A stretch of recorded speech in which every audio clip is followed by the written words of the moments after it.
Good afternoon. Welcome to the House Committee on Environment and Natural Resources. Today we're going to be doing one bill. Hello? It's the Yes. For Health and Safety High Heat Waste Facility Act 2021. Our first witness, oh, we got to do the other stuff. Go ahead. Yep. Chairman Bennett. Here. First Vice Chair Phillips. Present. Second Vice Chair O'Brien. Here. Representative Carson. Here. Representative Craven. Here. Representative Fenton Fung. Representative Fogarty. Representative Fogarty. Representative Handy. Representative Knight. Here. Representative Marzlikowski. Present. Representative McEntee. Representative McLaughlin. Representative Morgan. Representative Ranglin Vassal. Representative Speakman. Representative Speakman.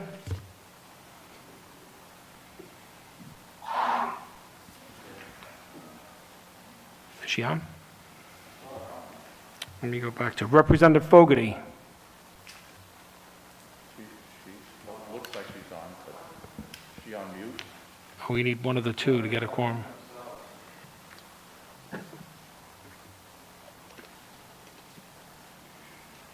have to wait. We need just one of the two to respond for a quorum. Okay. Do you want to just ask, let's speak in this here? Representative Speakman? I'm here. Okay. Oh, no. Chairman, we have a quorum to begin. Thank you very much.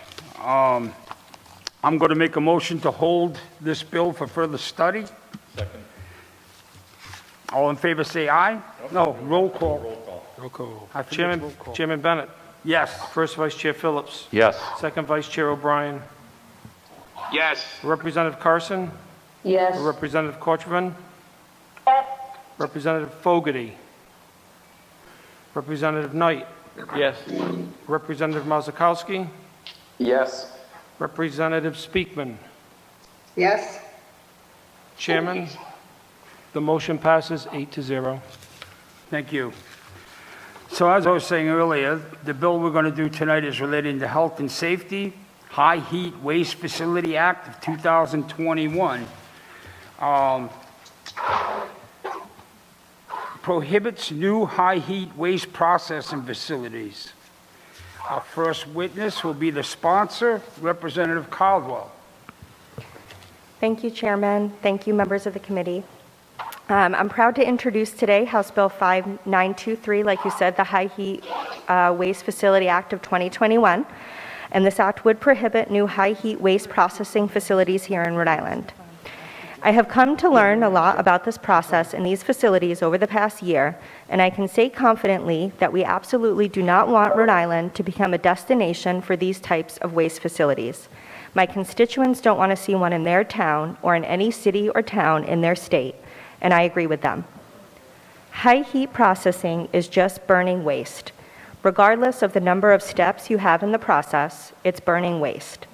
Regardless of what word you use to substitute for burning, heating, incinerating, melting, it's burning waste. Regardless of whether you use oxygen, it's burning waste. It is not green, and it does not generate anything renewable. Even currently under Rhode Island law, these processes are not and cannot be considered renewable. Here in the Ocean State, we just passed our Act on Climate bill, making further progress towards environmental leadership and a sustainable future. Here in our state, we have multiple reasons to do this. It is the right thing to do for our children and grandchildren, but also we're not called the Ocean State for nothing. Our environment is vital to our people, it's vital to our state's appeal, and thus it's vital to our economy. I strongly support growing our green economy and creating green jobs, but burning waste does not do that. These facilities claim they are job creators, but again, they don't bring in many jobs. And the jobs we are looking for our constituents are not ones that put their health and the health of our residents at risk from pollutants and dangerous toxins. These aren't the kinds of enterprises or jobs we need in our state. We should focus on technologies that are renewable, environmentally friendly, and create safe jobs. Rhode Islanders have moved away from burning plastic and medical waste, and we have worked hard to reduce the amount of plastics and medical waste that come from our healthcare facilities. That means, in order to do this business, these facilities will have to be trucking in out-of-state waste here to Rhode Island, bringing in garbage, sometimes dangerous garbage, on trucks that will use the infrastructure we pay to maintain and drive through the neighborhoods we live in is not going to make our state a better place. Using our energy to incinerate that garbage at high temperatures, producing toxic byproducts, is not going to make our state a better place. This process runs against everything we're trying to do in our state to preserve our environment for our children and preserve its appeal for ourselves, our tourism, and our seasonal residents. Folks are understandably concerned about what we should do with so much waste and nowhere to put it, with our landfill almost full. And that is an important issue that we do need to address, but it is not relevant to today's hearing or this bill. These technologies covered by this bill aren't going to meaningfully address it because these facilities will literally be bringing garbage from out of state to burn here. We need to talk about the landfill, but again, not in the context of this bill. Our House, Senate, and Governor have already expressed our views about how we can take Rhode Island through the 21st century and beyond. It's by taking care of our state's environment and making this a healthier, safer, cleaner place to live.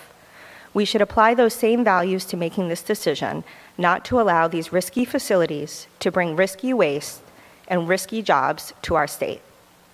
So for these reasons and others that you'll hear from experts this afternoon, I'm asking you, Chairman Bennett, and members of this committee to support this bill and vote it out of committee. Chairwoman Serpa and I have been working very hard on this issue and this bill together. So I'm going to turn it over to her, and after that to Kevin Boudris from the Conservation Law Foundation, who is our expert testimony. And so I would imagine most questions are likely best left to him, but if anyone have any now, I can endeavor to answer them. Thank you. The chair would like to recognize Representative Handy. Representative Handy, would you like to be in the vote to hold this bill for further study? Yes. Okay, any questions for Representative Caldwell? Chairman, I'd like to also be marked in present and also voting to hold this bill for further study. Representative Fogarty. Oh, thank you. I can't see you, so I was wondering where the voice Okay, is coming I'm here. from. Thank you very much, Representative Fogarty. Any with more questions? No. Okay, our next witness is Chairman Serpa. Good afternoon, Chairman Serpa.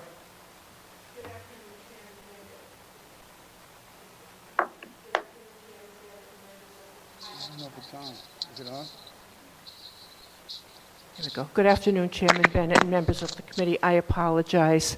I didn't prepare any remarks today, but and I'm going to be careful of how I'm going to make measured comments, let me put it that way. I believe that in Representative Caldwell's district and mine, we have the potential for an environmental disaster right at our doorsteps. I think Representative Caldwell mentioned the name of the process right at our doorsteps. For months and months and months, her constituents and mine, who share the southern part of West Warwick, and she's right over Division Road, splits us right, and she's just next door to me in East Greenwich. We have a number of residents who are very, very concerned about a facility that wants to take root in between our two districts.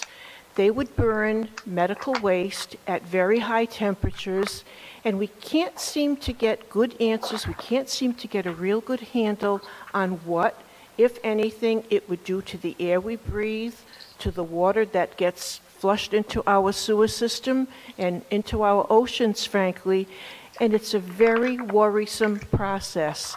As Representative Caldwell indicated, we have an expert from the Conservation Law Foundation, and he could speak to the science of this, but even more to the science, it's the practicality or not of this process being in our neighborhoods, in our homes, near an elementary school, near a daycare center, near the dorms at New England Tech.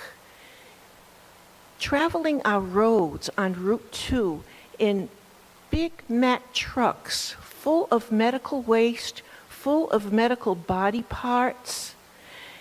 And I'm not an alarmist by nature, but I know the concerns that the constituents have brought to me include, what if one of those trucks tips and all of that medical waste is spilled onto the roadway? What guarantees do we have that our environment will be protected? Someone mentioned today the precarious situation that the bridge on Division Street down where by the 1149 is. Someone mentioned the precarious construction, frankly, of that bridge is right now, and it's not too secure. I think it's being rebuilt as a part of roadworks, but we have visions of those trucks spilling this medical waste. I believe in their original application, to just proceed, they wanted 25 trucks full of this medical waste to stand in queue at the facility to be, I don't think they refer to it as incineration, but to me, when you burn something at very high temperature, that's incineration. I believe that the planning board thinned that down to 8 at the most. You know, and I know that anything can happen to those trucks at any time. There are other businesses in that industrial park. But I'm more concerned not only for the businesses and the employees, but I'm more concerned for the health and the well-being of our neighborhoods and Representative Caldwell constituents and mine. So with that, I'm going to cut my testimony short, but I will be happy to answer some questions if you have them, and I can't answer them, but I do believe the Conservation Law Foundation expert can speak better to the science. Okay, any questions for the chairwoman? Seeing none? Thank you, Chairman. Thank you, Chairwoman members. Serpa. Okay, we're going to go to our verbal testimony. I've been asked to keep it to 2. I'm going to let the 2 expert witnesses speak longer, but everybody after that has to stay to 2 minutes, be brief and on point. Kevin, are you there? I'm here, Chair Bennett. Hi, Kevin. Go ahead. The floor is yours. Thank you so much, Chair Bennett, and thank you, members of the committee. My name is Kevin Boudris, and I work for Conservation Law Foundation, or CLF. CLF supports this bill. I'd like, at the outset, to thank Representative Caldwell for sponsoring this important bill, and also to thank Representative Serpa for co-sponsoring and for her supportive remarks here today. House Bill 5923 would prohibit all high-heat waste processing facilities in Rhode Island. It is effectively a ban on waste burning in all of its forms. It prohibits any facility that, 1, generates electricity by burning, gasifying, or pyrolyzing waste, 2, generates electricity by burning any fuel that has been derived from waste, or 3, processes waste using any high-heat technology, like incineration, gasification, pyrolysis, or so-called advanced recycling or chemical recycling. A comprehensive ban of these types of facilities is essential to protect public health, to protect the environment, and to protect our climate. Whether you call it incineration, gasification, pyrolysis, advanced recycling, burning waste is toxic. Every single one of these processes releases climate-damaging pollutants like carbon dioxide, along with lead, mercury, dioxins, furans, sulfur dioxides, to name just a few. Now, I'm sure that you'll hear from the plastics and petrochemical industries that their plastic burning technologies are safe, or that they're environmentally friendly, and that they would bring jobs to Rhode Island. Those arguments just aren't supported by the facts. Every single plastic or waste pyrolysis or gasification facility that has ever been built in this country has, at some point, been used to turn plastic into fuel. This process effectively takes waste incineration and it splits it into 2 parts. First, you heat waste or plastics to high temperatures to create fuel, and then you burn that fuel. So at the end of the day, you're taking waste, and you're burning it. And when you burn the dirty fuels that come from waste, you generate the same dangerous pollutants as waste incineration. The lead, the mercury, the dioxins, carbon dioxide, all of it. You end up with this legacy of pollution anytime you burn waste using any type of process. These supposedly, again, new technologies like pyrolysis or gasification, they're not some kind of godsend. They're not a silver bullet, and banning them is in no way anti-science. People have been burning trash for centuries, and it has always been and it always will be toxic and climate damaging. It doesn't create renewable energy. It's a linear process. And these technologies do not offer the influx of jobs that the industry often touts. In fact, recycling and composting can create more than 20 times as many jobs as burning waste. So we know what to do with our waste, and it creates far more jobs than setting it on fire. And pyrolysis in particular, it just isn't a solution to the plastics problem. The only way to stem the life cycle of pollution that comes with plastics is to look upstream and stop single-use plastics production at its source. Limiting plastics, reuse, recycling, composting, these are the solutions to address the filling landfill. More than 73% of what we're burying is plastic, paper, glass, metal, textiles, or organic waste. These are materials we need to reuse, recycle, and compost, not burn.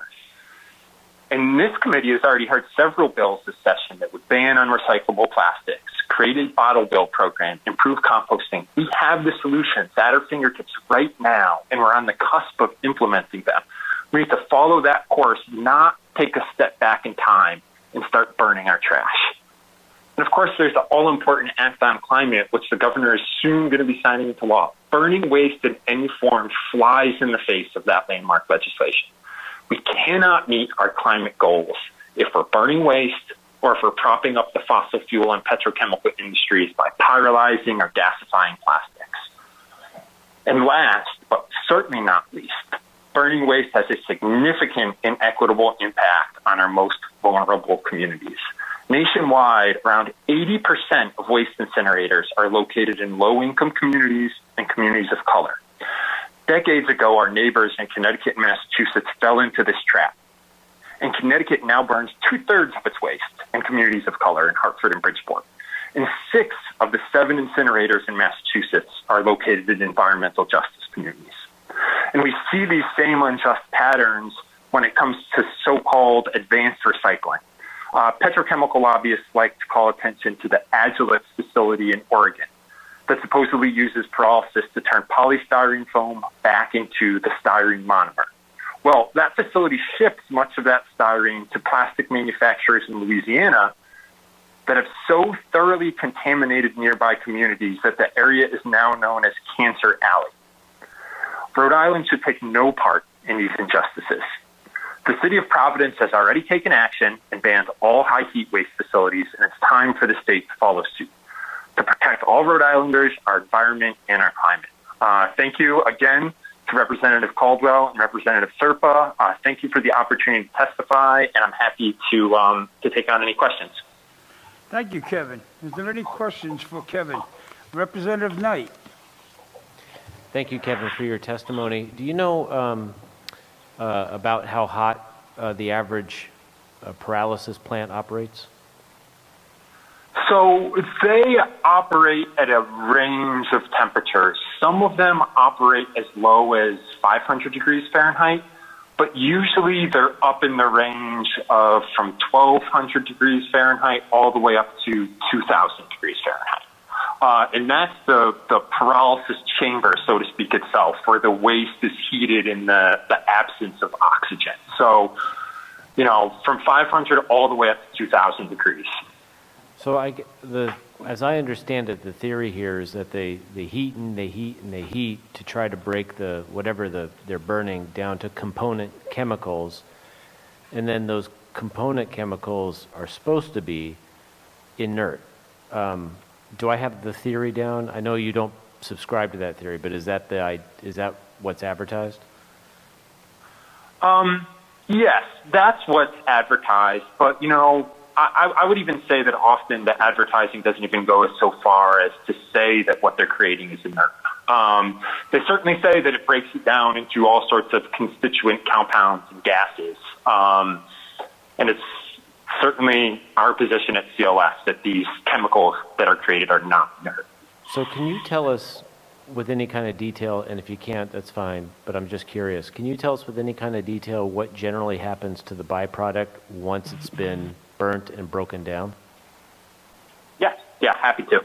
So, and this, of course, is generally speaking, but in most of these, pyrolysis or gasification high heat processes, what you create in that high heat chamber are gaseous hydrocarbons, like methane, breaking whatever is in the waste or plastics down to those hydrocarbon gases.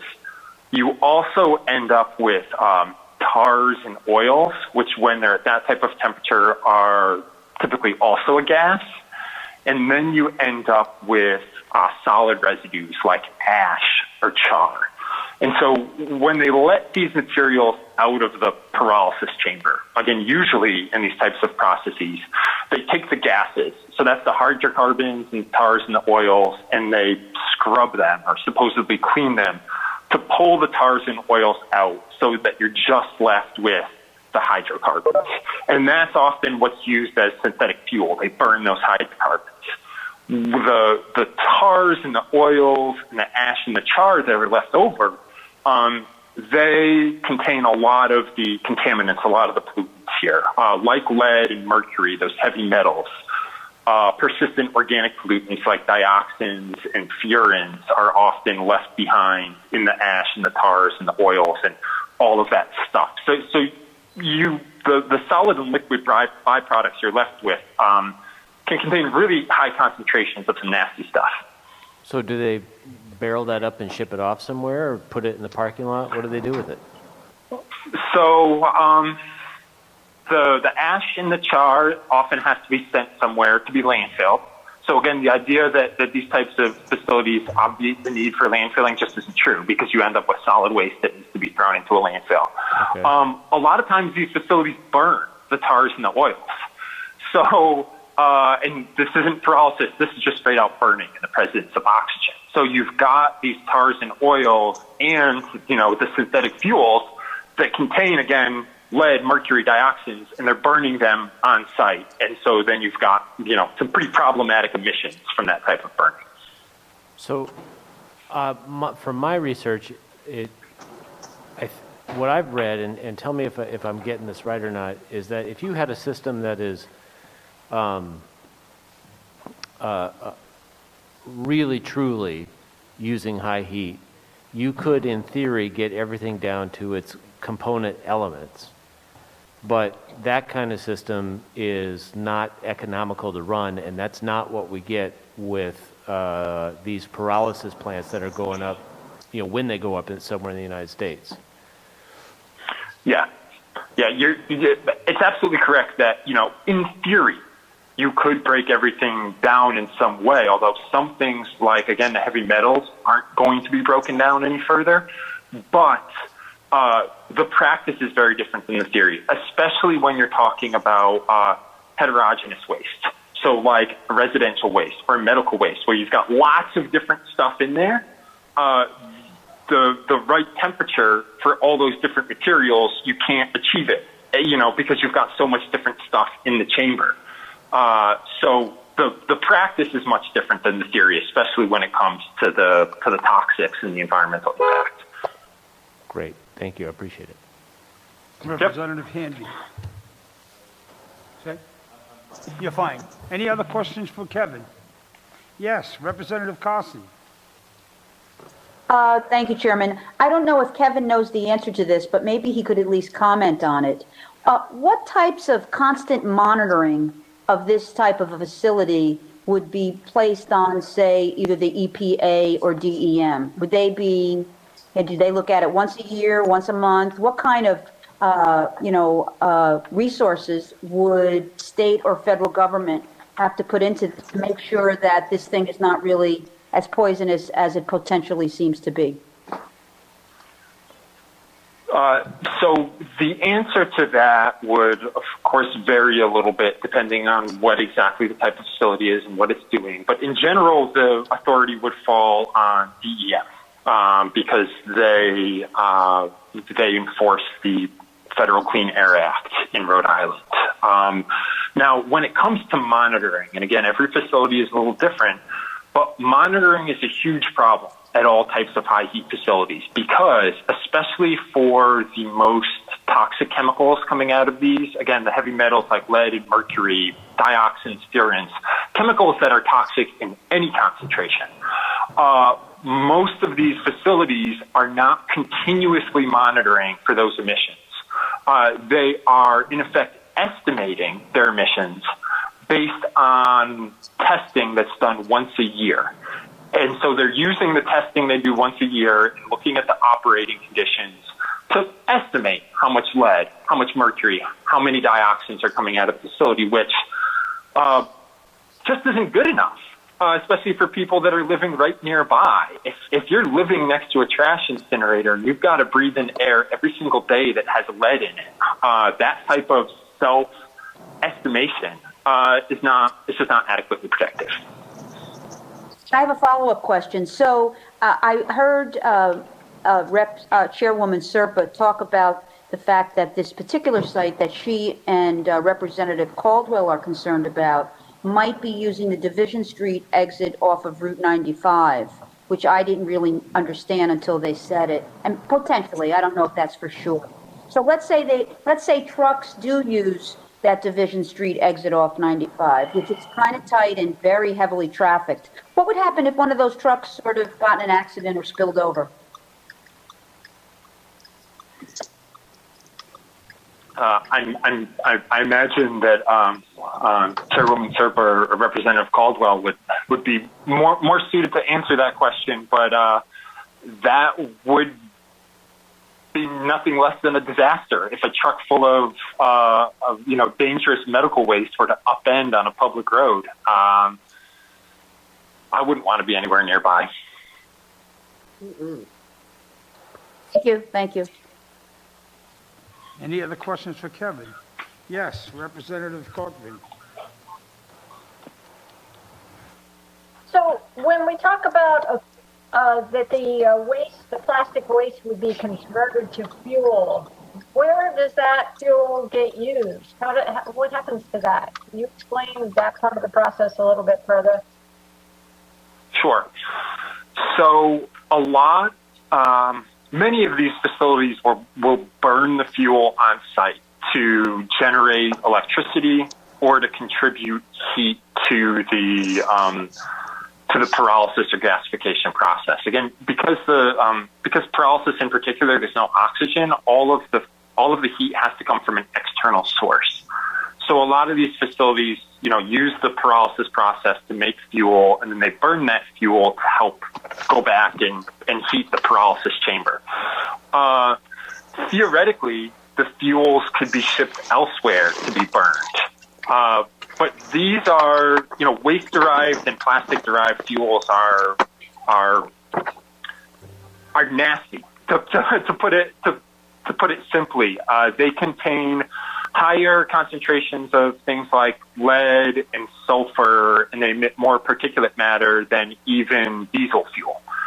So they're some of the dirtiest fuels imaginable, and especially when they're shipped off-site and burned somewhere else, it becomes hard to track them or the emissions from burning those fuels, which is just a further part of the problem.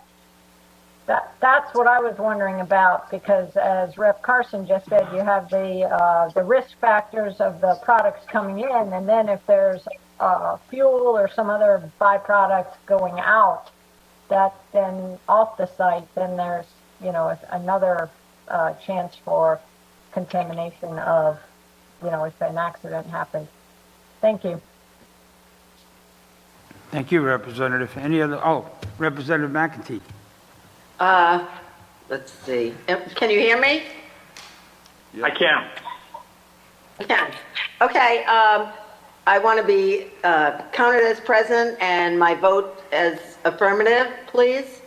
Yes. But I also had a question for you, Chairman, and for any other members that were on last year. Is this similar to the waste plant that we heard about for several years in environment? And one of the things that we always talked about was we keep feeding the beast, so we have to keep making plastic and things that we're talking about. Recycling, we're talking about stopping, not using as much plastic as we have in the past, but what are these incinerator type things? And I'm sorry I missed the presentation, but I was tied up in traffic. Is it similar to those incinerators that we've heard about in the past? I know you both have been on the committee, you and Vice Chair Phillips, for the same amount of years that I've been on. So is this similar to those facilities? Yeah, very similar. They burn it down to an ash. And the guy we heard last year said they're going to take the ash, 7% will go into the landfill, and the 93% left over will go into concrete and asphalt. My question to him was, what happens when that breaks down? So Right. they're very similar. My but recollection in the past few years is we've been adamantly opposed to these things as Yes. a committee. they just So, keep changing the name. They I'm not, call it paralysis, I they have call to it change my position. That's all I have to say on that. Representative Anyway, Knight. thank you, Mr. Oh, Chairman. sorry. I think the difference between what we were talking about last year and this year is the fuel. Last time around it was, and I think it was before I was on this committee, because I think it was a couple of years back was the last time we really talked about it. It was all biomass. They were like, it's no big deal, it's biomass, it's biomass. And of course, just like the lawyer from Conservation said, this stuff doesn't burn hot enough to get rid of the nasty byproducts. And so we didn't like it then, and I don't think we like it now. No. Any other questions? Kevin, you got anything you want to say? I would just agree with what Representative McEntee, Representative Knight said, that this bill would prohibit all of those different types of facilities. The facilities that you on the committee have heard about year after year, these kind of false solutions being pitched. Representative Caldwell's bill, House Bill 5923, would step in and put an end to that, to enshrine into law and draw a line in the sand and say none of these types of dangerous facilities are allowed here in Rhode Island. And that is something that Conservation Law Foundation is fully supportive of. Actually, Mr. Chairman, Yes. Alex Mozakowski has a question. What'd you say? Can you? Alex, I'm sorry, I couldn't hear what you said. Go ahead. No problem. I have just a couple of questions for Kevin. Sticking more on the data points, do you have comparative data analysis between the traditional incineration versus the proposed project in West Warwick? Well, when it comes to the proposed project in West Warwick, and Chairwoman Serpa mentioned some of this, one of the big concerns with that facility is there is no data on the types of exactly what that facility will produce by way of emissions or toxics, because it has not been, the technology they want to use has not been thoroughly tested on medical waste, which is a big problem. There is plenty of data out there on pyrolysis and gasification facilities that treat waste and the types of toxic emissions that they create. So using that then, so let's take a step back. So you imagine that this is going to be a more advanced facility that's using a new program, but based on the science of the past, right? So it's the evolution process. So those prior technologies produce less toxic emissions than the traditional incineration. Like, I'm just looking at the data points that's comparative. So any type of these technologies, and the data are pretty consistent on this, the old kind of mass burn incineration and the new, supposedly new gasification and pyrolysis. Although gasification and pyrolysis are things that have been used for centuries as well, the toxic end products are the same. You still end up with lead, you still end up with mercury, you still end up with dioxins and furans and nitrogen oxides, and you certainly still end up with the same amount of carbon dioxide generated. Because it's, So that's regardless of how sorry, you're Kevin. burning something, yeah. And sorry, Kevin, so do you know what the emissions are or not? So like, it seems like you're on top of the game with all the negative emissions, but you don't know the percentage, correct? I don't know the emissions for the med recycler facility in West Warwick because it's not operational yet and it hasn't been thoroughly tested.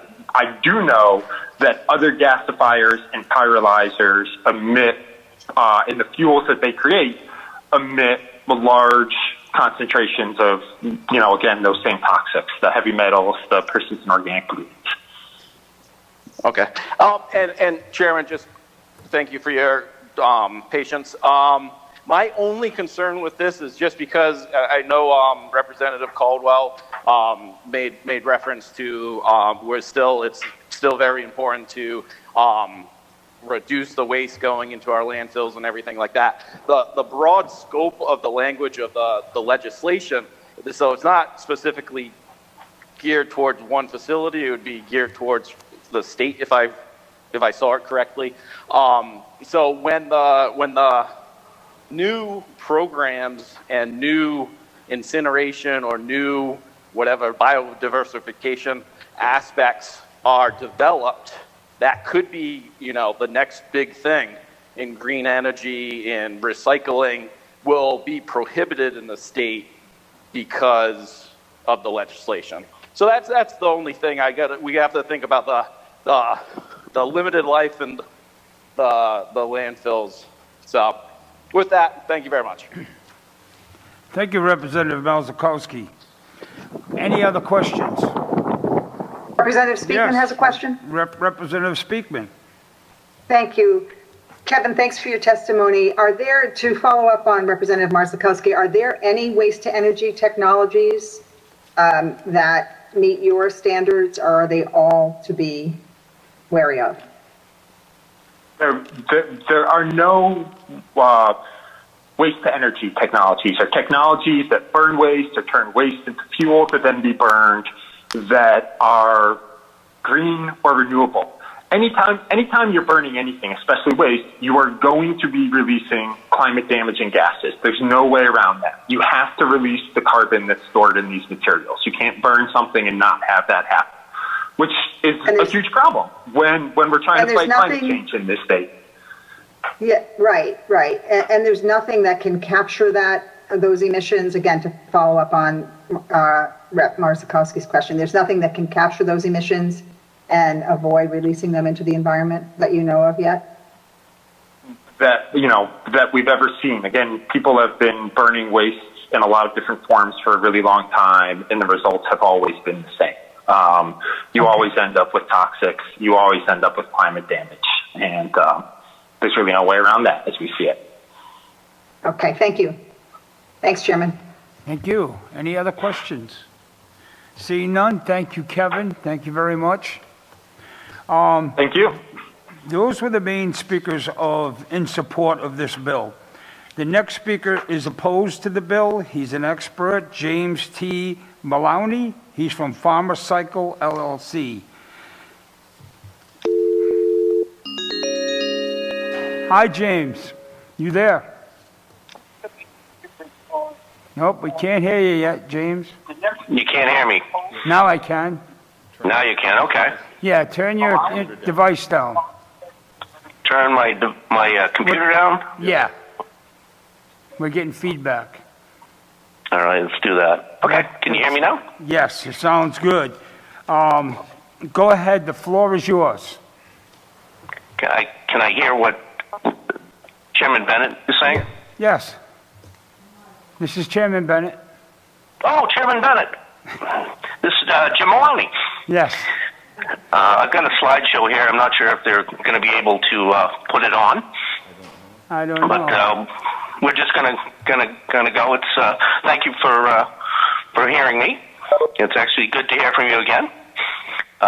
My name is Jim Maloney. I'm a chemist in the hazardous waste industry for over 30 years. I'm president of a company here in Rhode Island called Pharmacycle that safely disposes of excreted cytotoxic drugs used to treat cancer. These are drugs that will end up at the facility in East Greenwich. Now, I gave a presentation to the EPA in 2009. It was called Drugs Are Chemicals Too. As a result, almost every medical waste incinerator in the country was shut down. So, in 2014, Rhode Island was leading the world in protecting our citizens. Rhode Island DEM created a new category of hazardous waste called extremely hazardous waste that included cytotoxic chemotherapy drugs. The problem is they just ignored it. So a new term is coming to the horizon. It's called non-threshold contaminant. This includes cytotoxic chemotherapy drugs, where any amount is harmful. Anything above 0 is dangerous. It's my new favorite term, non-threshold contaminant. Forget everything you know about toxicology. The old dose makes the poison, that does not apply. So 2 weeks ago, March 25th, the European Parliament passed an amendment to their carcinogenic and mutagenic directive to include cytotoxic chemotherapy drugs because they're non-threshold contaminants. As I said, this means any amount can set up a chain reaction to cause cancer, miscarriages, birth defects, and other reproductive hazards and diseases. One thing I'm not sure you know is that 1 in 33 children born today have a birth defect. So we cannot allow non-threshold contaminants to be incinerated in a high-heat waste facility. I guarantee you this waste facility will destroy any living thing. It just won't destroy chemicals. James, this is Yep. Chairman Bennett again. I put you down as opposed to this bill. You are for this bill. I'm sorry, we're kind of no, listening I'm- to you, and I'm like, it doesn't sound like he's opposed. No, I'm So- opposed. I want you to amend this bill. Yeah, to take care of that's the something problem. you'd have to talk with Representative Caldwell and Chairwoman Serpa about. No. We're just here to hear the testimony. So go ahead. I didn't mean to interrupt you, but I wanted to clarify where you stood. No, Thank you. I am in favor of the bill. I just want it to be a little bit stronger to really take care of the problem. But as far as a high heat facility, they are incinerators. You know, they're fine for treating biological hazards, but it doesn't work with chemicals. In a simple term, it's a distillation unit similar to making moonshine, but burning the gas stays in an engine similar to a diesel generator. So I read through the permit of the East Greenwich facility, and it doesn't address what's coming out of that diesel engine. And if you throw a cytotoxic drug in there, it's going to come right out the stack. And these drugs are some of the most dangerous chemicals ever invented, with roots in chemical weapons. So we're looking at this for germs or what will come out of this facility. You've got to think of what comes out of the stack. Now, just in simple terms, when you're distilling moonshine or making fine scotch, you do a triple distillation, you remove the water phase. So what's going to come out of this facility is not just the syngas phase, which will have some of these contaminants that'll go straight up, but there'll be a water phase carrying all these cytotoxic chemicals that are currently the largest waste stream in medical waste right now. James, I'm going to ask you to finish up in conclusion. No, in conclusion, these facilities will pump some of the most dangerous chemicals we've ever had right into the air. You know, think of the 1970s with the acid rain. It's not just what's around East Greenwich. It's the whole area in Rhode Island. So what this bill does, it really does nothing from what I can tell. You need to combine it with a bill we had last year to control all the waste that comes out and have the pharmaceutical companies pay for the containment of these highly toxic substances before we try to put it into a medical waste incinerator.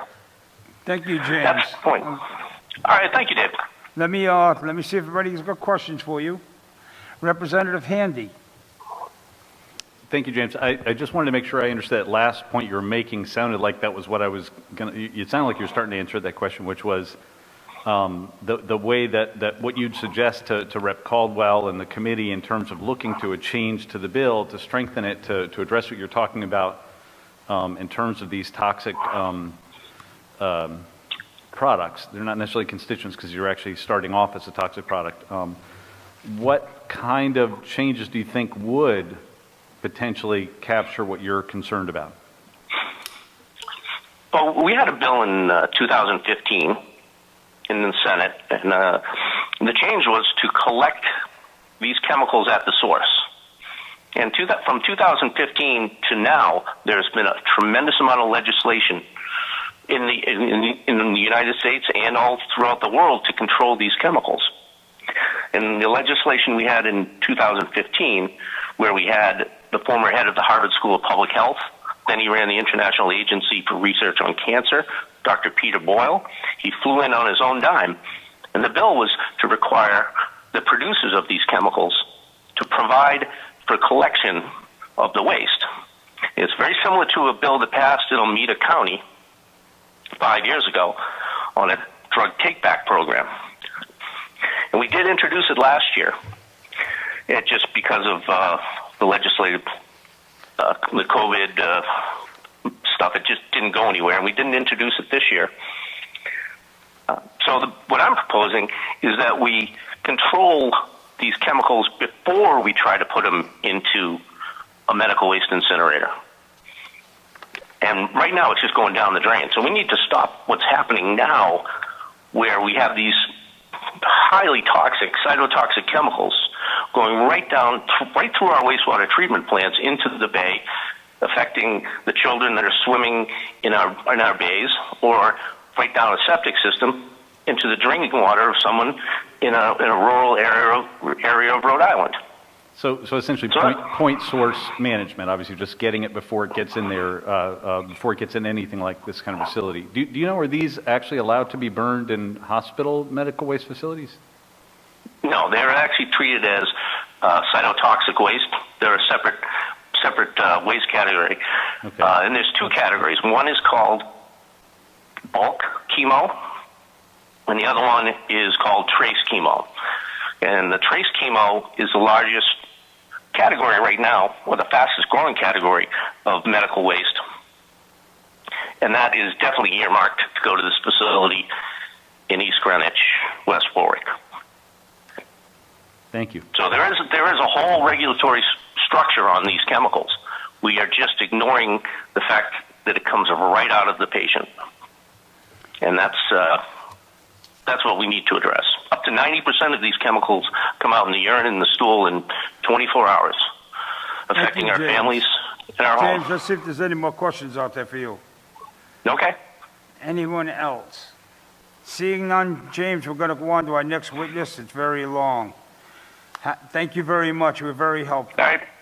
Thanks, Dave. I'm happy to answer any questions later. Thank you. Our next witness is Peter Trafton, MD, Environmental Counsel.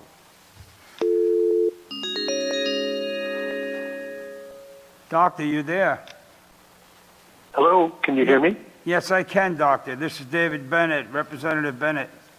Good afternoon. Try to be brief, stay on point, and you have 2 minutes to get your point across. Yes, sir. Thank you. Good afternoon, Chair Bennett and committee members.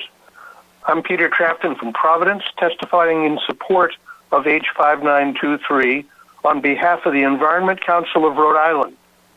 The 50-year-old Environment Council of Rhode Island, ECRI for short, is a coalition of over 60 organizations Our mission is to help develop and advocate for policies and laws that protect and enhance our environment.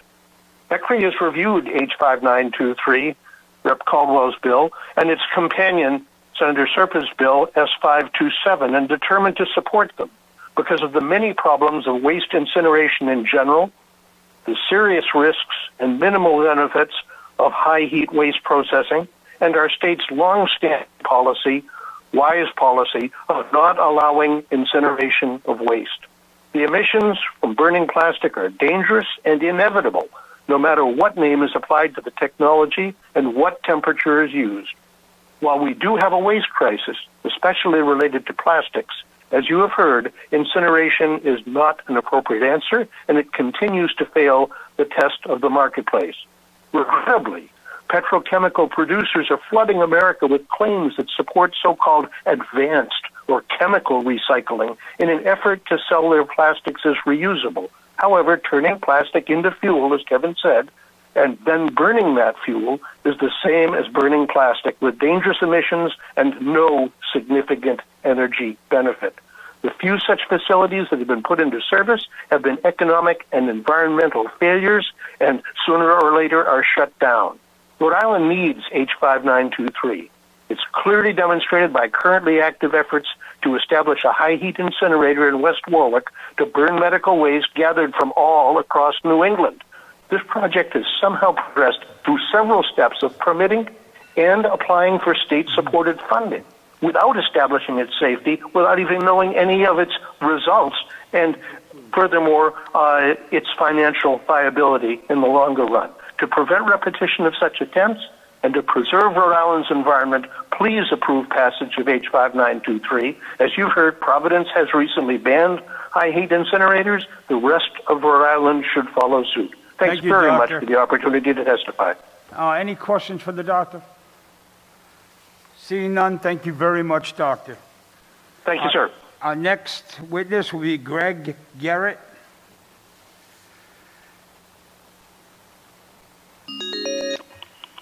Greg, can you hear me? Yes. Greg, try to be brief, try to I be will be on brief. point, and under 2 minutes. The floor Yes. is yours. Thank you, Chairman Bennett and members of the committee. My name is Greg Garrett. I live in Providence. I have been involved in waste issues in Rhode Island for more than 20 years, and I continue to be involved through things like this. Rhode Island has failed to deal with its waste issues and has never worked upstream. You know, instead of burning plastic, you ban plastic. You stop using it. You use it only for things that are permanent, not for things that people are going to throw away once and burn. And we've been people have been bringing these ideas to Rhode Island to burn plastic or burn incinerating, and they've been doing it for the whole time I've been here, and it's like nobody wants it in their community, nobody thinks it's good science, nobody thinks it actually works, nobody ever makes money on it. When I worked on compost issues, I ran into a lot of entrepreneurs trying to build biodigesters to create methane for electricity. And it was the same kind of thing. All these people, they have these ideas and they want to do this, and the technologies are really iffy, and the entrepreneurship is really iffy, and a lot of these things go broke because they never work right. It is time for Rhode Island to pass a simple law like 5293 to say, no more. We don't need this. And to the question that somebody had recently that, what happens if the technology really changes?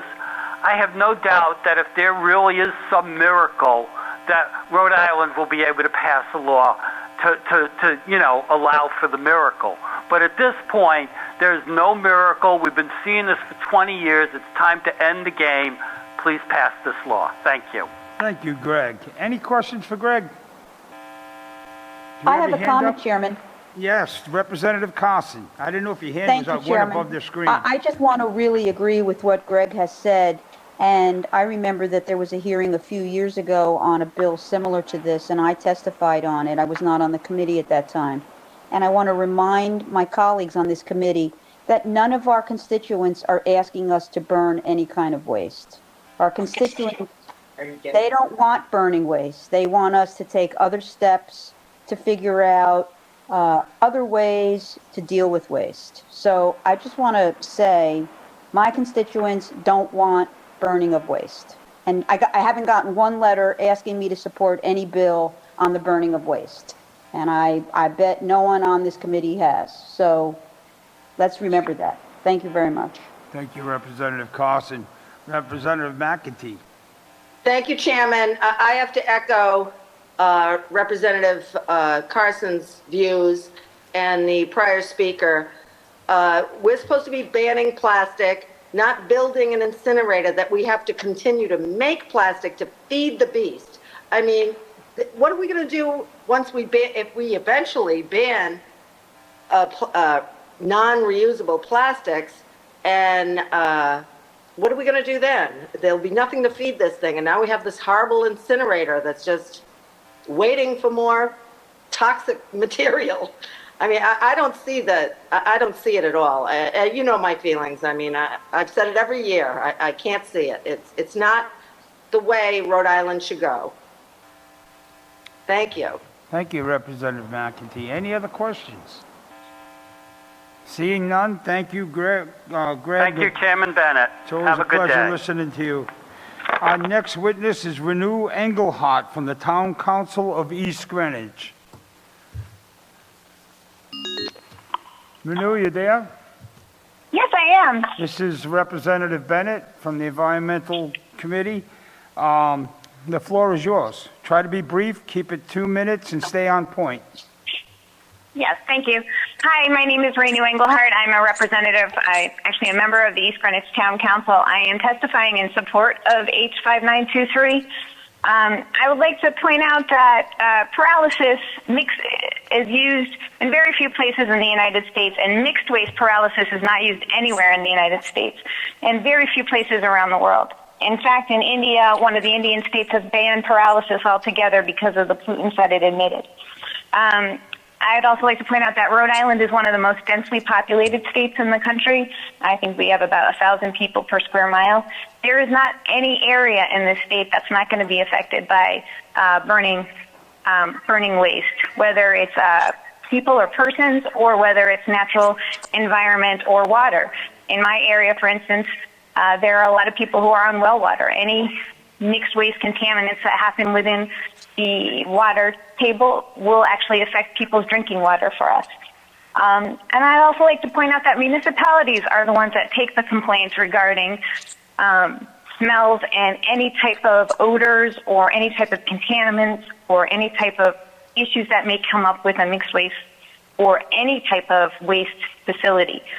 We don't have that kind of money to deal with it, and I know recently in testimony that Rhode Island DEM doesn't have money to deal with that as well. They have, they're underfunded and they're understaffed.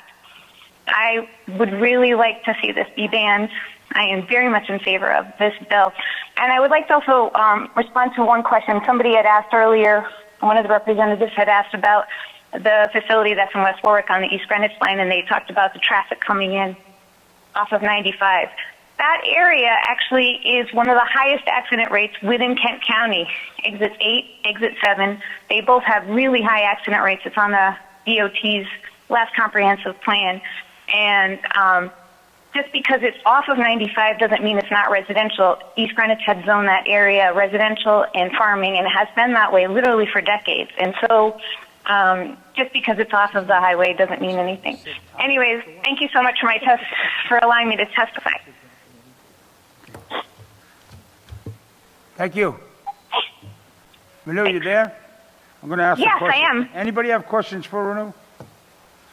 Seeing none, thank you very much, Ms. Engelhardt. Our next witness will be Joshua Jarboe in support of the bill. Joshua, you there? Yes, I'm getting yes, I'm here.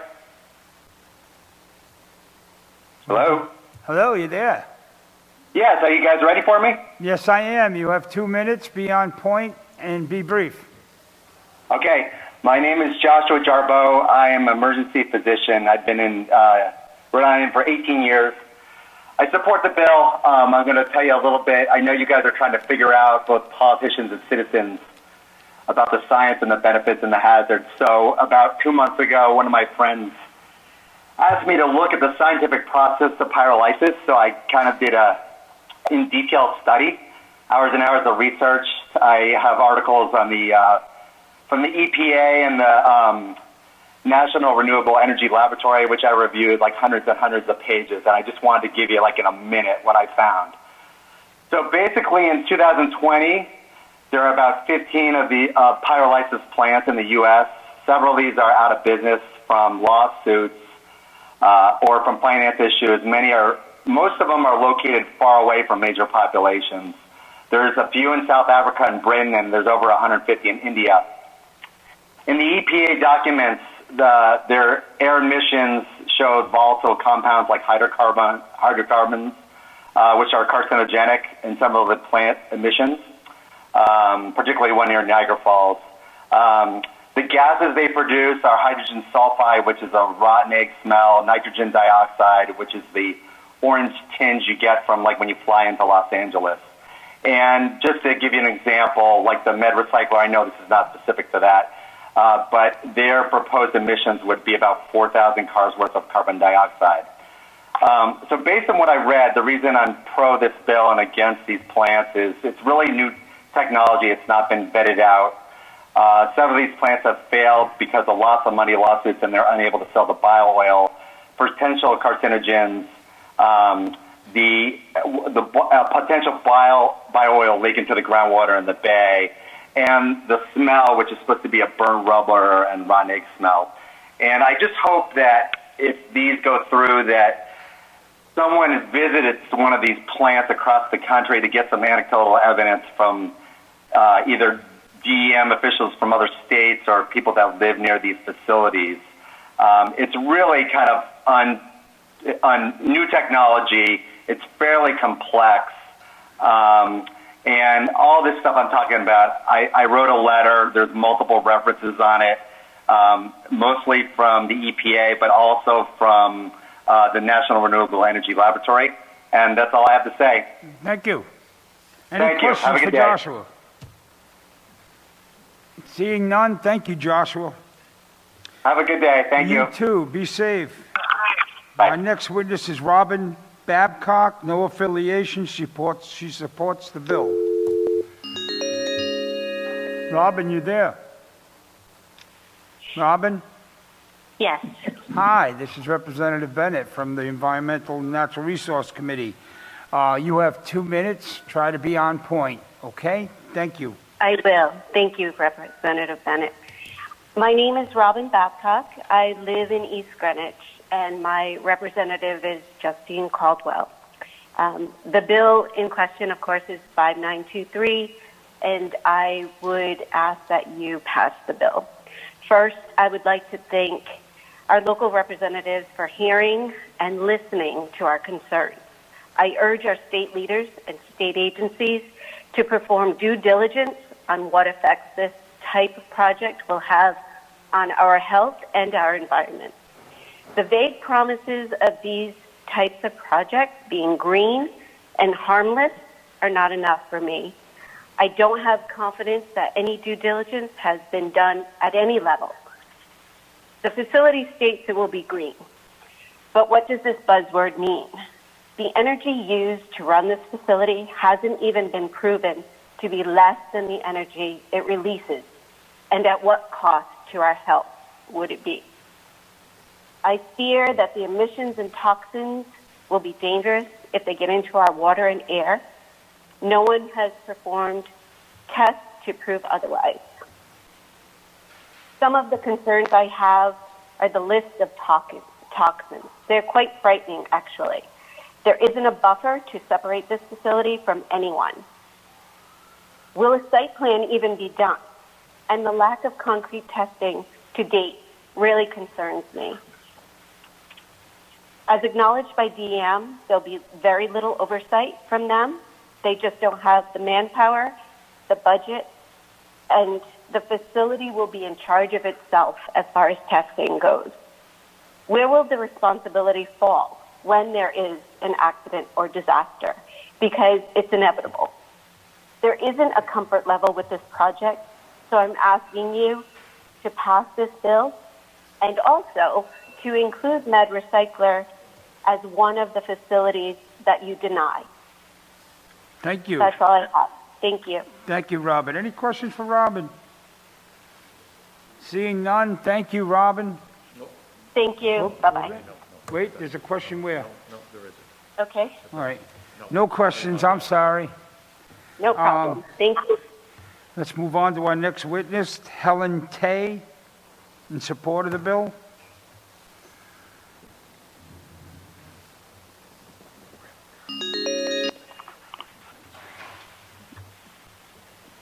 Hello, Helene. Hello. Hello. How you doing? This is Rep. Bennett from the House Committee on Environment. You have 2 minutes. Try to be brief and stay on point. I certainly will. Okay. Thank you, Chairman Bennett, and members of the Environment and Natural Resources Committee. I want to thank you for allowing me to address you. So I am in support of this bill. H.R. 5923 directly supports the Act on Climate that was recently approved by the House and Senate. And when you think about it, it's illogical to fund green energy projects out of one pocket while supporting high heat waste treatment plants out of another pocket that are not green. So I really didn't know too much about these high heat processes until a pyrolysis plant was being planned for my town. And right now that plant is going through the DEM approval process. So I had to research pyrolysis and the burning of syngas. And what I found is that there are air pollutants such as furans and small particulates that do not have EPA air pollution minimums yet, anyway. But these plants produce these high, these furans and these particulate matters, and they affect the health of people and plants and any waterways that they land on when it rains. So in my situation, less than a mile from this planned pyrolysis plant, there is a condominium association with over 200 seniors in it.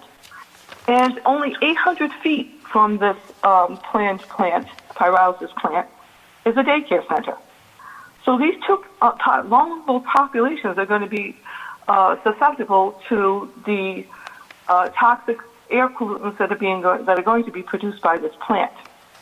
I'd like to point out specifically that I did some research on an using an EPA document called EPA 454R-97-003.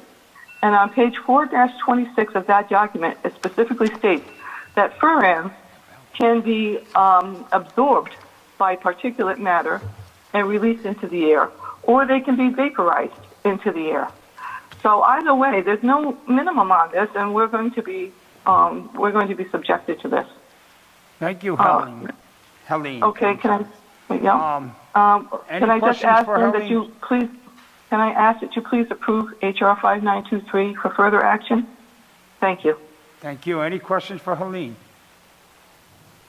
Seeing none, thank you, Helene. Thank you. Our next witness is Wendy Green in support of the bill. Wendy, you there? Yes.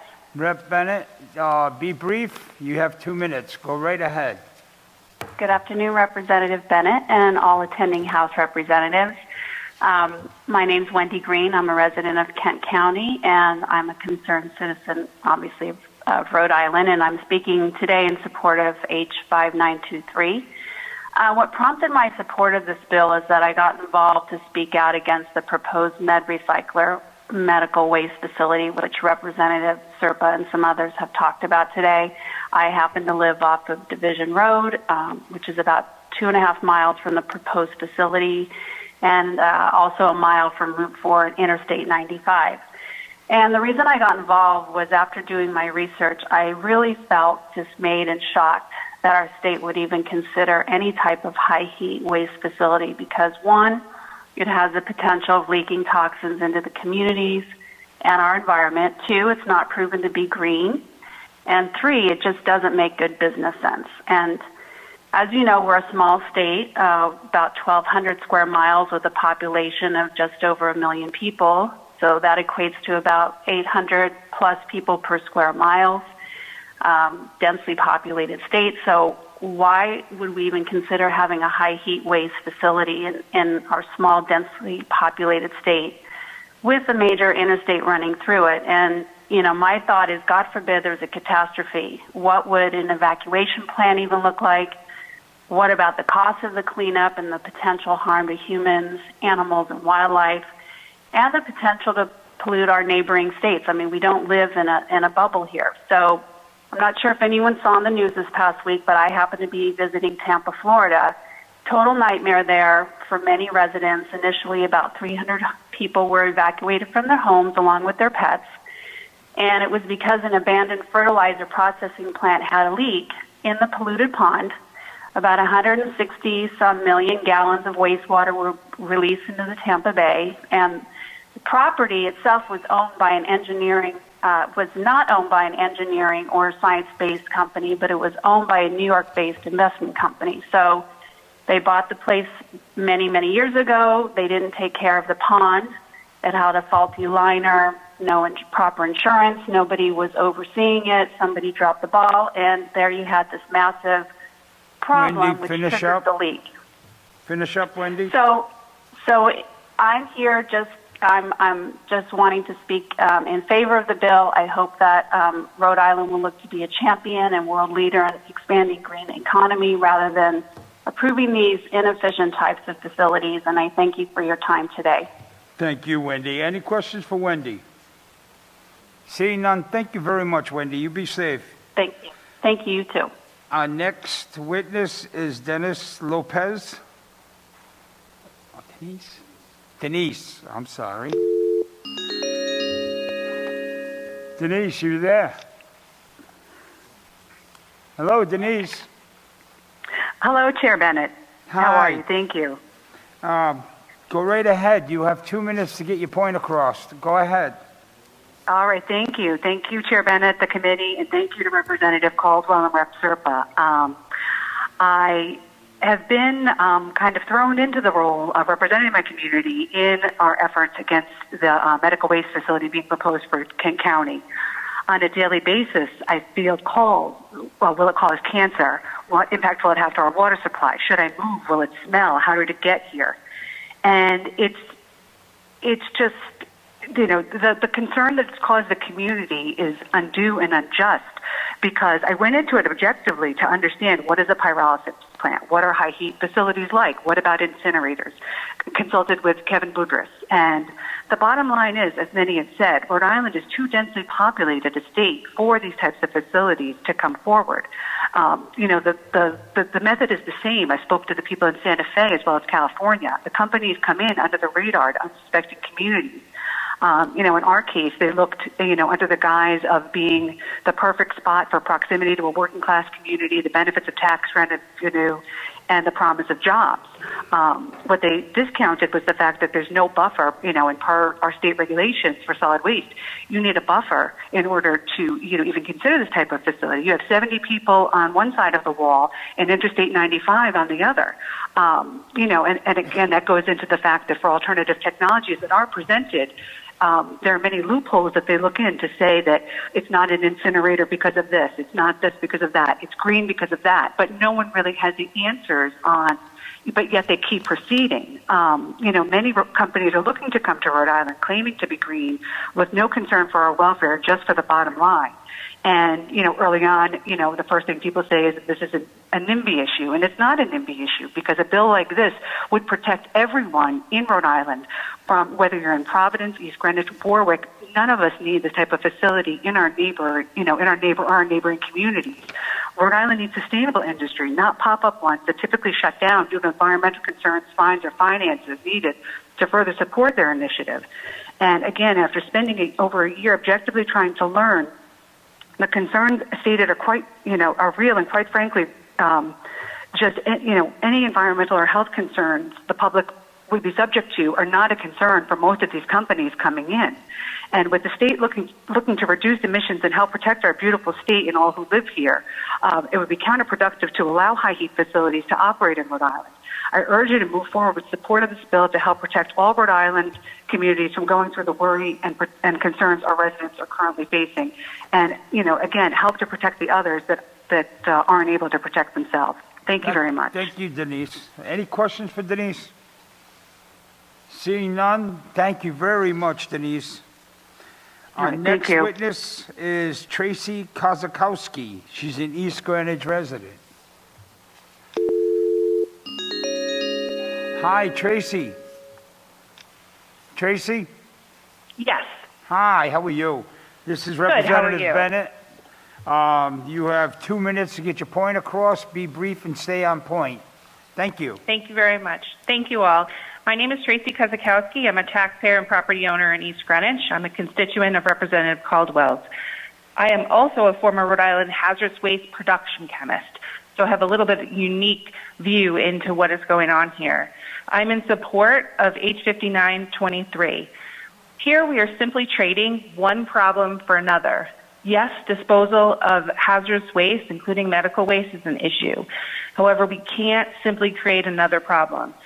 A sage engineer very early on in my career told me that dilution is not the solution to the pollution. So in burning with or without oxygen, what you're effectively doing is diluting via the waterways or the air this very toxic chemical combination. Also, I think one of the representatives had talked about, is there a way to capture some of these toxic gases that are potentially coming off?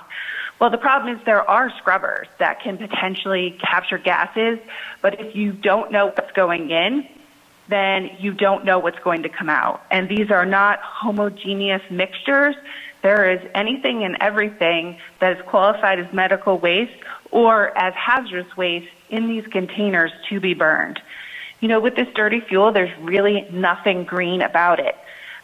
What you'll find is most high heat incinerators, so I'm not specifically talking about pyrolysis, but this is true for that too, are located in the middle of nowhere. During my time as a production chemist, the company I worked for had such high heat incinerator. It was in the middle of the desert in Nevada. There was no human population for at least an hour from the plant. Why? Because it emitted toxic substances, which could have then been at an allowable level, but later found out to be very hazardous and poisonous to the human population. So the idea of knowing what every single toxic chemical does to the body is still an evolving process. We do not need these type of high heat incineration processes in Rhode Island in a dense population where we are certainly known for the ocean and our beauty of the state. You can imagine smokestacks emitting hazardous chemicals in the air would not make a good poster inviting tourists to come to Rhode Island. And finally, I said in the beginning I was a former Rhode Island hazardous waste production chemist. Why is that former? Because almost everyone I worked with developed cancer. Thank you for your time. Thank you, Tracy. Any questions for Tracy? Yes, Representative McAtee. I just want to make a comment. I think all of us have to sit back and say, do we want it in our communities? I know I don't want this facility in my district, nor do I want it anywhere in Rhode Island. And I'd like to see if there's anybody in Rhode Island that represents their district that would like to see this. I think it's not precise enough. We don't know what it can and can't do. It sounds like everything it can do is adverse to our health, our environment. I just can't even understand why we're considering putting such a thing in. And I know I've made my point clear, but once again, I think we all need to think about, do you want this facility in your district?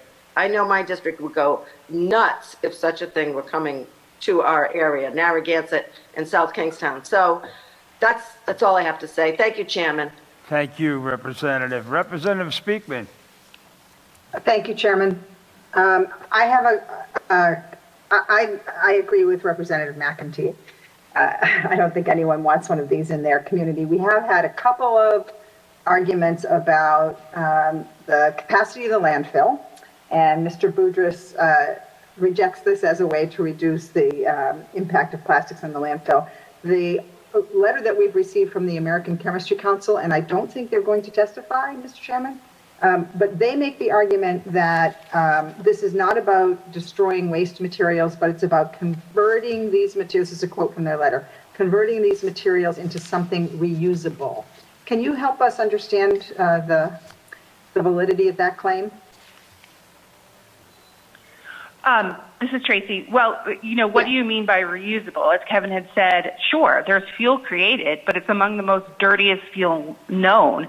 So, is that reusable? Is that the type of reusable situation we want to put out there and develop and have done? The question is, many things could be reusable, but is it ethical? Is it good health to be able to do that? I mean, and you're just creating one problem for another, really, when you do this. So, it all depends on your definition of reusable and whether that's a good thing. This is from their letter. This is not my term. This is from their letter. Yes. And then they also use the term, yes. This converts plastic into liquid feedstock. I don't even know what that means. Do you know what that means? I'm not clear on that, but would you feed that to a cow? That's why I asked you the question. I would hope not, but okay. Thank you very much. I'm just trying to clarify. Yeah, thank you. I appreciate your help. Thank you. Thank you. Any other questions for Tracy? Seeing none, thank you, Tracy. You're very informative. Thank you very much. Thank you. Our next witness is Amy Petrino. She is opposed to this bill. Hi, Amy, are you there? Yes, I am. Okay, you have 2 minutes. Be brief and on point. Thank you, sir. My name is Amy Petrino. I'm a resident of East Greenwich. I am in support of this bill. Thank you for the opportunity to speak today. I had never heard of paralysis until the facility was proposed in 2019 in West Warwick, and notice was provided to me because I'm an abutter. I researched and dug into this technology, and it became clear that this is not clean or green or safe. It is not only not safe for the future projects that this bill may be limiting, but it's not safe for the current facility that's proposed across the street in West Warwick. At the DEM meeting in March that I was on, there were about 97 people, I think, that testified. I know that sounds pretty specific, but it was a long meeting. Of those 97, 3 people were in favor of this, and the rest of us were all opposed. They came from all walks of life. There were physicians, there were first responders, scientists, environmentalists, activists, teachers, parents, students. Everybody was on that call, but we all had one voice saying that we opposed to this. No one has taken the pro side of this issue who doesn't have a financial stake in this. From, everyone from West Warwick, East Greenwich, Kent County, all of Rhode Island have one thing in common, and it's that we are all opposed to this. No one has expressed interest, like I said, who's not going to profit from that facility opening. The fact speaks volumes when you're weighing the testimony today. Lastly, I just want to add something. In August of 2020, I was diagnosed with cancer. The type of cancer that I have was more than likely caused by environmental factors. I had genetic testing. Nobody in my family had this. There was nothing to go on other than they told me it was environmental. While I'm still in treatment and I'm told that my prognosis is positive, I would never wish this on anyone. If you have the ability to help other Rhode Islanders stay healthy and safe by keeping a facility like the one that's proposed in West Warwick out of Rhode Island, why wouldn't you?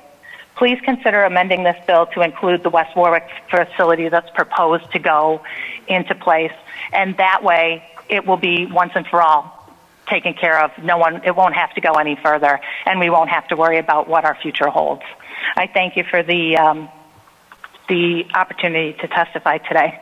And thank you, Amy. I have to clarify. I had you down as opposed, but you're opposed to the plant and you support Representative Caldwell's bill.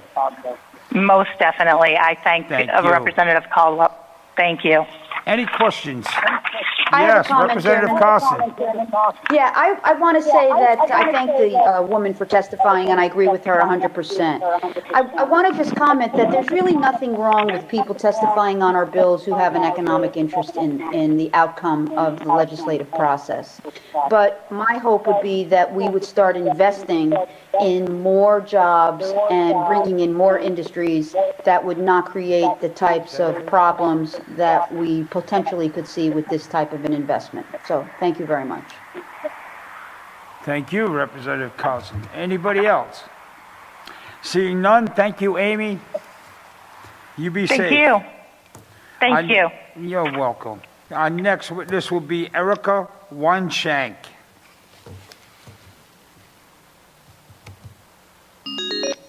Erica, you there? Yes, I am. Hi, it's Representative Bennett from the House Committee on Environment. You have 2 minutes. Be precise and stay on point. Thank you. All right, thank you, sir. My name is Erica Weinshank, and I live in East Greenwich. I was actually living in Washington, D.C. for about 10 years and moved to Rhode Island in 2019 to be closer to family. When I first heard about the proposed med recycler plant, I actually turned to my husband and I asked him, did we make a mistake in moving here? You know, my number one concern is that of my family's health and well-being. You know, personally speaking, you might be able to hear my daughter in the background. You know, allergies and asthma are things that run in the family. I have a 19-month-old daughter to be concerned about. The last thing I want is for this big move that we made with our family's well-being in mind to ultimately be something that hurts our family by breathing in the air of emissions from just technology that's not very well known or proven. I'm also just generally concerned for the well-being of the community, you know, whether there are contaminants involved in an accident or a spill. You know, I'm all for finding ways for Rhode Island to generate revenue. We believe in this state, and that's why we came up here. But I would like to think that that could come from greater innovation with things like clean energy and renewable sources and not banking money on things that really are not safe. So I'm thankful that this bill was proposed, and I really hope that we can stop high heat facilities like Med Recycler from going up anywhere in the state before it's too late. Thank you very much. Thank you, Erica. Is there any questions for this witness? Seeing none, we'll move on to the next witness. Erica, thank you for testifying. We appreciate it. Thank you. Next witness is going to be Marilyn Ann Zartarian.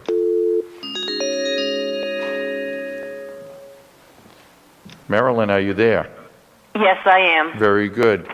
We've had a lot of discussion, all in support of it so far, so we are keeping people to 2 minutes, so please proceed and stay under 2 minutes, please.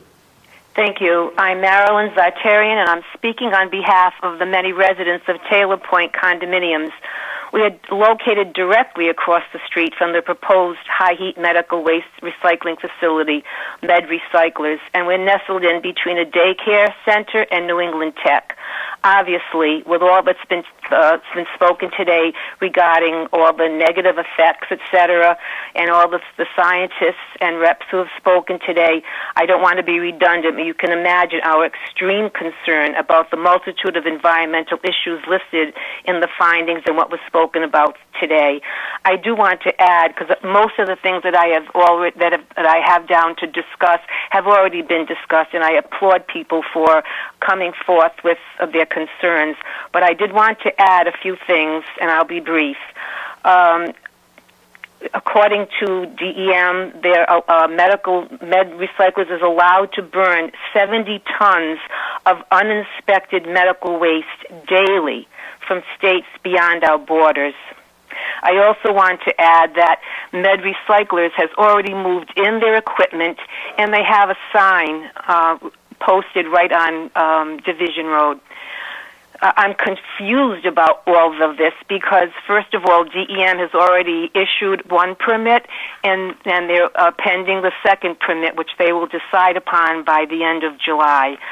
My question today, which was off, certainly off the cuff right now because all the other things that I have wanted to discuss have already been discussed. But my question for you today is, what's the final say, DEM?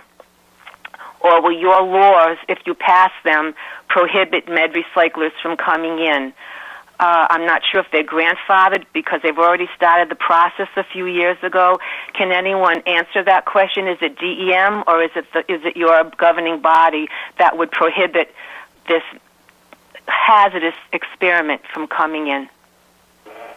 That would be left open to interpretation for the judges to decide who has the jurisdiction after everything goes through. And who knows, maybe DEM would deny the second permit knowing that this bill may be passed. That would be great, because we are obviously, for all the reasons everyone has spoken about, we are obviously concerned. And as Denise said, this is not a not-in-my-backyard issue. This is a not-in-my-backyard for every Rhode Islander's issue, and we applaud the people who spoke today. We applaud the concerned lawmakers and the scientists who've spoken, and I just hope that everyone's in agreement in favor of this bill, and I want to thank you. Thank you very much, Marilyn. Is there any questions for Marilyn or any other person who wants to talk to her? All right, very good. Seeing none, thank you, Marilyn. You have a great weekend. Thank you. Same to you. Our next witness is going to be Joy Richter Weisbond.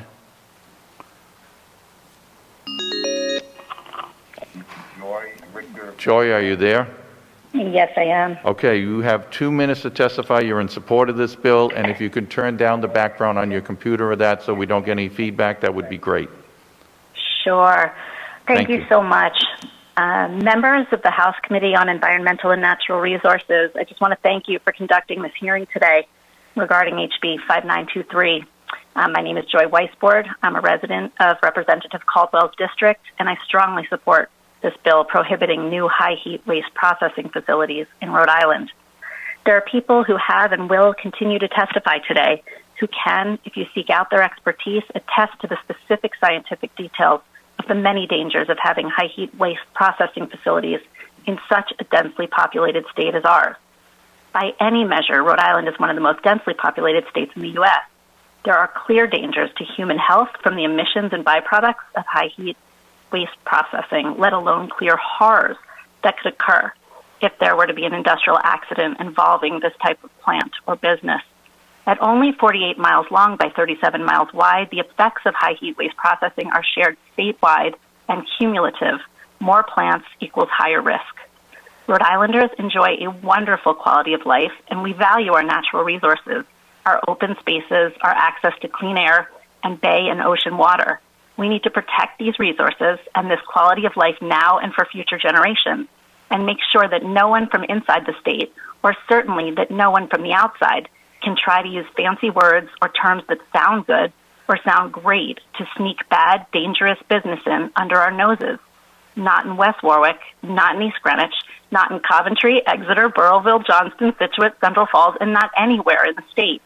A cursory reading, let alone a deep dive on what is known, and possibly even more dangerous what isn't known about high-heat waste processing plants, will lead you to the facts that high-heat waste processing plants are bad for the environment, bad for Rhode Island, bad for the flora, the fauna, and the humans that inhabit it. This legislation will ensure that no other Rhode Island communities will have to endure what the citizens of West Warwick and East Greenwich are going through now. High-heat waste processing by methods using pyrolysis present too big a risk for far too little reward. Please give HB 5923 your full attention and vote to pass it out of committee to be considered by the full House. Truly appreciate your time and commitment to this measure. Thank you. Thank you, Joy. Any questions for Joy? Seeing none, thank you, Joy. Have a great weekend. We'll move on to next witness, which is Nicole Armstrong.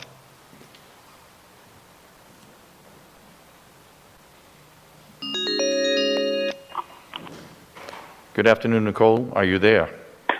Yes, I am. Okay, we've had a lot of testimony all in favor of this bill, so if you can keep it below 2 minutes and right on point, that would be appreciative. Sure. I wanted to thank the members of the House Committee on Environment and Natural Resources. My name is Nicole Armstrong, and I live in East Greenwich, and I'm represented by Justine Caldwell, and I heartily support this bill.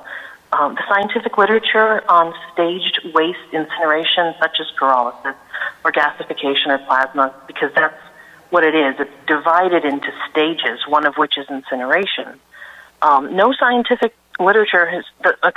scientific literature has found nominal to no benefit when compared to mass burn incinerators, which I think we can all agree are universally awful. This new generation of high heat treatment is impressive only in its exponentially more expensive infrastructure. It doesn't create more jobs. It is most decidedly not environmentally friendly. And I included in my written testimony examples of studies where claims that have been made on the so-called benefits of pyrolysis over traditional combustion technology were proven to be unfounded. Pyrolysis is not alchemy, refining gold from trash. Any contaminants that are removed from the feedstock and the resulting gases are ultimately disposed of by traditional methods along with the materials used to capture them. So high heat waste disposal is neither safe nor less polluting. You're just shuffling the deck, using fossil fuel energy to create syngas energy, so that's a wash, and concentrating the contaminants and then tossing those in the landfill anyway. So I believe the science speaks for itself, and I think high heat waste disposal is reckless. So I thank you for allowing me to testify in support of Bill 5923. Thank you, Nicole. Is there any questions for Nicole? Seeing none, Nicole, you have a good weekend. Thank you for testifying. We do appreciate it. Our next person to testify is Eric Falk from Monday through Friday Athletic, I think. Mr. Falk, are you there? I'm here, yes. Okay, all right. We've heard a lot of testimony on it, all in favor so far. So if you could, I think you just lowered the background noise so we don't get any feedback, but proceed and please keep it under 2 minutes. I will. Thank you. Go ahead, proceed. Hello, I'm sorry. Hello, and thank you for allowing me to speak today. My name is Eric Falk, and I'm president of MF Athletic Company and Perform Better. I support House Bill 5923. Our company sells track and field equipment along with training and conditioning products to customers throughout the country. Our business was started in Rhode Island in 1960 by my father, Bill Falk. He's a longtime track coach both at Hope High School and URI. We employ 70 full-time people, several of whom were all American athletes at URI. In addition to operating our business here in Rhode Island, we bring over 1,000 people into the state each year for camps and educational seminars, with many of these seminars conducted at our facility. We sponsor local youth athletic events, we pay our taxes, and we ask for nothing. No tax breaks, no special allowances, nothing. Our 76,000 square foot facility is located in a multi-tenant building in West Warwick, the one we've been all talking about. Unfortunately for us, a medical waste company using a high heat process has unfathomably decided to park its operations in the building where we rent, literally sharing a wall with our space with no buffer. This has left me with no choice but to learn about pyrolysis. Much to my surprise, I've learned that this process has only been used in one other medical waste facility in the United States, which is now closed. This process is not clean or green. It is noisy, smelly, and dangerous. It is now my burden to figure out what to do to protect my employees from bad air and the potential of an accident. We should not have to suffer the consequences of such a situation, nor should we anyone else in the future. In order to protect the health and safety of all Rhode Islanders, this bill is essential. Additionally, beautiful natural resources are one of our state's greatest calling cards. Rhode Island needs every positive advantage it can get to promote it as a place to live, work, and visit. Burning waste is not the image we want to be selling, nor the quality of life we Rhode Islanders want to be subjected to. Therefore, I urge you to approve this bill so to protect all Rhode Islanders. Thank you. Thank you, Eric. Are there any questions for Eric? Seeing none, we'll move on to the next witness, which is Jessica Rosenkeimer.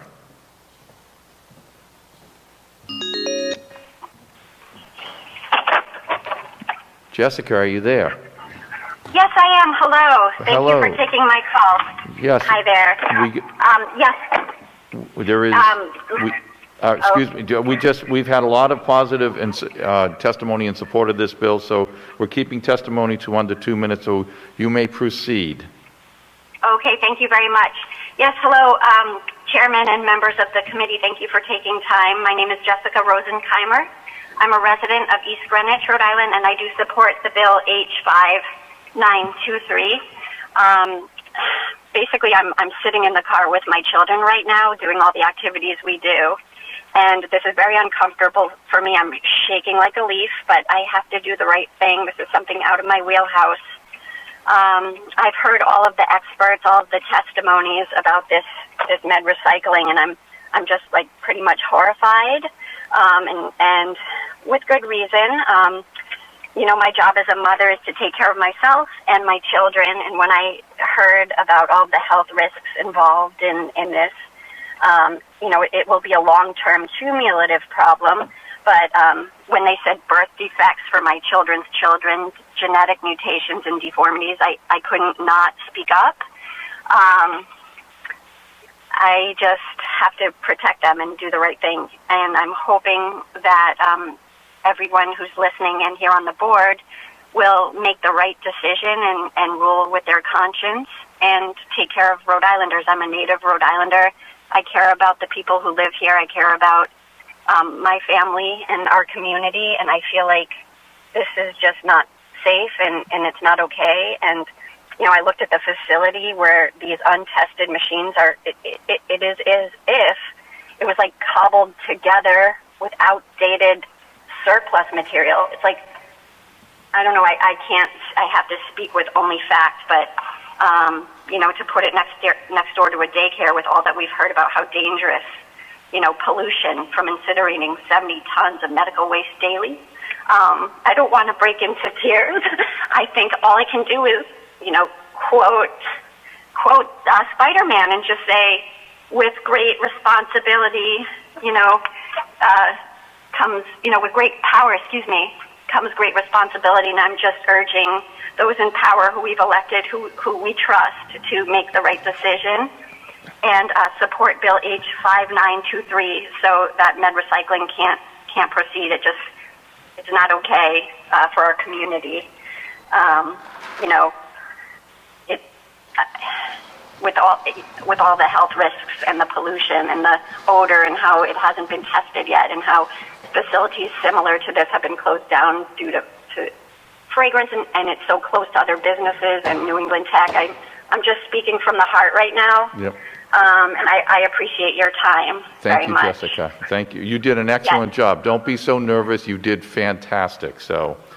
Thank you. And there's always two sides to every story, and I try and keep an open mind, and I try and support new initiatives. I really do. But this one just, I had to speak up. Anyway, I very much appreciate your time. Thank you. Thank you very much, Jessica. Any comments or any questions for Jessica? Seeing none. Thank you, Jessica. You have a great weekend, and you take care of those kids. Thank you. Very good. Have a nice evening. Thank you, everybody. Our next witness is going to be Trung Dewan from Warwick, and he is in support of it also.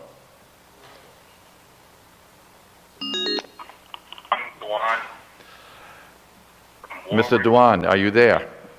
Oh. Yes, I am. How are you? Very good. We have had a lot of testimony, so if you can keep it under 2 minutes, we would appreciate it.